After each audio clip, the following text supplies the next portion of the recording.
it's been just generally a good year. So scary without being kitschy scary, if that makes any sense. I think it's been quite a strong episode, like it's been consistently throughout this series.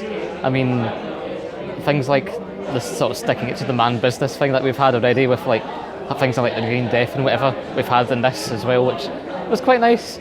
My opinion, I think it was more like a Cybermen walk, just without the metal suits and the way they were walking. I really enjoyed the episode again. It's been a really good series so far. Quite like Nardol's kind of whole little bit of asides to things. The kind of twist at the end with the whole I'm still blind, I still can't see is quite interesting because I know it's going to be a three-parter now, so that could be, who knows what's going to happen next. It's very interesting when you see the Doctor do any sort of sacrifice for a companion in a way that, you know, it's going to clearly have long-lasting effects for next episode. But the main thing that really got me was the end of the episode with the Doctor now being blind, because it constantly going back to his little place.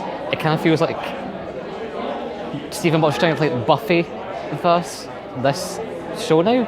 Like he's trying to make it kind of in that style of a consistent thing happening like this, and we get on with these hooks like for next time in this sort of really small compact space of kind of the university. I quite like that. It's kind of a more homely feel like we have compared to what we've used to with like an abstract Clara in some classroom and then she's like a nanny in another episode or whatever. So this feels more sort of coherent and consistent, and I'm looking forward to the next one.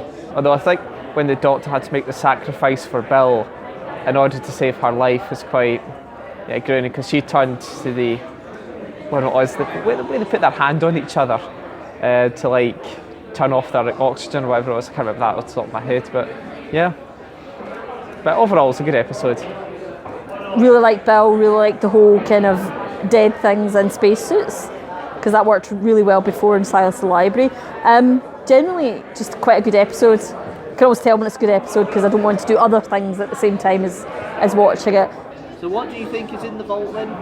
Well, I'm deciding, actually, if I'm honest, I'm deciding which version, but for the last 3 weeks, have decided it's either Missy or Johnson Master. Right. And I think, actually, I'm aiming for Johnson Master, which would mean not in the trailer. She'll have to let herself out in the past, rather than the other way, which might also work, of him having to let herself out. It really, the gender doesn't really work very well. He has to let herself out, or she has to let himself out. And I really enjoyed the sort of, just the tension of it. The fact that it just wasn't quite so simple. I like the way they get to the conclusion of the story and then there's another bit to it. It feels quite like Old Who, and that's a good thing for me.